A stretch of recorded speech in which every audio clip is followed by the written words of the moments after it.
ආයිබෝවන්. අද අපි මේ විග්‍රහයෙන් බලන්න යන්නේ අපේ රටේ අධ්‍යාපන පද්ධතිය ඇතුලේ තියෙන සමහර විට එච්චර කතාබහට ලක් නොවන ඒත් අනිවාර්යයෙන්ම දැනගත යුතුම ප්‍රධාන කරුණු කීපයක් ගැනයි. ඉතින් අපි කෙලින්ම ප්‍රශ්නකින්ම පටන් ගමු නේද? අපේ රටේ පාසල් පද්ධතියේ තියෙන මේ සැඟවුණු නීති ගැන ඇත්තටම අපි දැනුවත්ද? අපි මේ කරුණු ටික දිගේ එකින් එක ගිහින් බලමු මේ පද්ධතිය ඇත්තටම ක්‍රියාත්මක වෙන්නේ කොහොමද කියලා. හරි. එහෙනම් අපි මුලින්ම බලමු මේ මුළු පද්ධතියේම හදවත වගේ ඉන්න ගුරුවරයා ගැන. ගුරු වෘත්තියට අදාළ වෙන තොරතුරු ටිකක් තමයි මේ. ඔන්න පළවෙනි ප්‍රශ්නය. හිතලා බලන්න.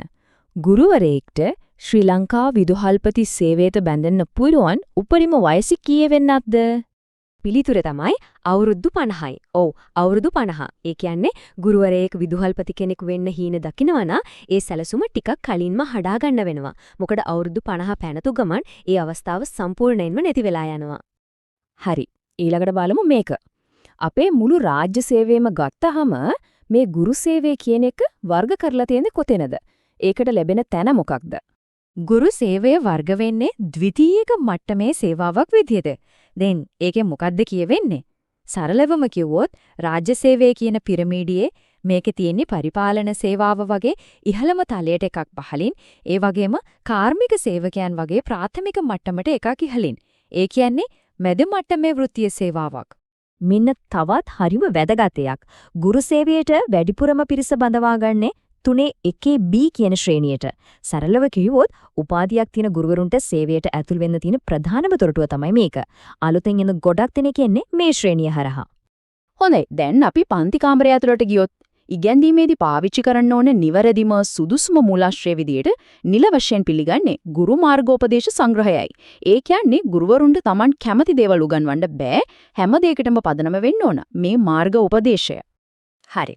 අපි මෙච්චර වෙලා කතා කළේ තනි ගුරුවරයා ගැනනේ. දැන් අපි පොඩ්ඩක් එතනින් එහාට ගිහින් මුළු පාසල් පද්ධතියේම ව්‍යුහය දිහා බලමු. ලංකාවේ පාරක ගියොත් අපිට වැඩියෙන්ම දකින්න ලැබෙන පාසල් වර්ගය මොකක්ද? ඒ තමයි 3 වෙනි වර්ගයේම නැත්නම් type 3 පාසල්. මේවා තමයි සාමාන්‍යයෙන් 5 වසර වෙනකම් විතරක් තියෙන අපේ ප්‍රාථමික පාසල්. ඇත්තටම රටේ අධ්‍යාපන පද්ධතියේ කොඳුනාරටිය හැදෙන්නේ මේ පාසල් ජාලයෙන්. ඉතින් රටේ වැඩිපුරම තියෙන type 3 පාසල් නිසා අනිවාර්යයෙන්ම පළවෙනි වසරේට වැඩිම ළමයි සංඛ්‍යාවක් ඇතුළත් කරගන්නෙත් මේ පාසල් තමයි. ඒ කියන්නේ අපේ රටේ දරුවල්ගේ අති බහුතරයකගේ අධ්‍යාපන ගමන පටන් ගන්නෙ මේ කියන ප්‍රාථමික පාසල් වලින්. හොඳයි. දැන් අපි තවත් පියවරක් උඩට යමු. මේ මුළු පද්ධතියම පාලනය වෙන්නේ කොහොමද? සම්පත් කළමනාකරණය කරන්නේ කවුද? ඒ ව්‍යුහය ගැන බලමු. විශ්වවිද්‍යාල පැත්තට හැරුණොත් ඒවා පාලනය කරන්නේ මොන අමාත්‍යාංශයෙන්ද? මේ බලන්න. ශ්‍රී ලංකාවේ තියෙන හැම විශ්වවිද්‍යාලයක්ම අයිති වෙන්නේ අධ්‍යාපන, උසස් අධ්‍යාපන සහ වෘත්තීය අධ්‍යාපන කියන අමාත්‍යාංශයට. හැමදේම තියෙන්නේ එකම කුඩයක් යටතේ. හොඳයි. එහෙනම් අපි මෙච්චර වෙලා කතා කරපු මේ කරුණු ටික, මේ සැඟවුණු නීති ටික එකට එකතු කරලා සාරාංශයක් විදිහට බලමුද? මොනවද අපි මතක තියාගන්න ඕන ප්‍රධානම දේවල්? ඔන්න බලන්න. විදුහල්පති සේවයට ඇතුල් වෙන්න පුළුවන් උපරිම වයස අවුරුදු 50යි. ගුරු සේවය තියෙන්නේ රාජ්‍ය සේවයේ ද්විතීය මට්ටමේ. රටේ බහුලම පාසල් වර්ගය වගේම පළවෙනි වසරට වැඩිම ළමයි ගන්නේ type 3 පාසල්. අන්තිමට විශ්වවිද්‍යාල ඔක්කොම තියෙන්නේ අධ්‍යාපන, උසස් අධ්‍යාපන හා වෘත්තීය අධ්‍යාපන අමාත්‍යාංශය යටතේ. මේවා තමයි අපේ අධ්‍යාපන පද්ධතිය දිනපතාම දුවවන ඒත් අපි වැඩි හිතන්නේ නැති නීති කිහිපයක්. ඉතින් මේ හැමදේම දිහා බැලුවම අන්තිමට මේ ප්‍රශ්නේ ගැන හිතන්න වෙනවා.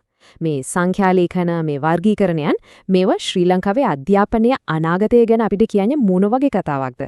මේ පෙන්න තියන්න හැබැයි සැඟවිලා තියෙන නීති අපේ අධ්‍යාපන පද්ධතියේ ගමන් මගට කොයි විදියට බලපානව ඇතිද කියලා හිතන්නට දෙයක් ඉතුරු කරනවා.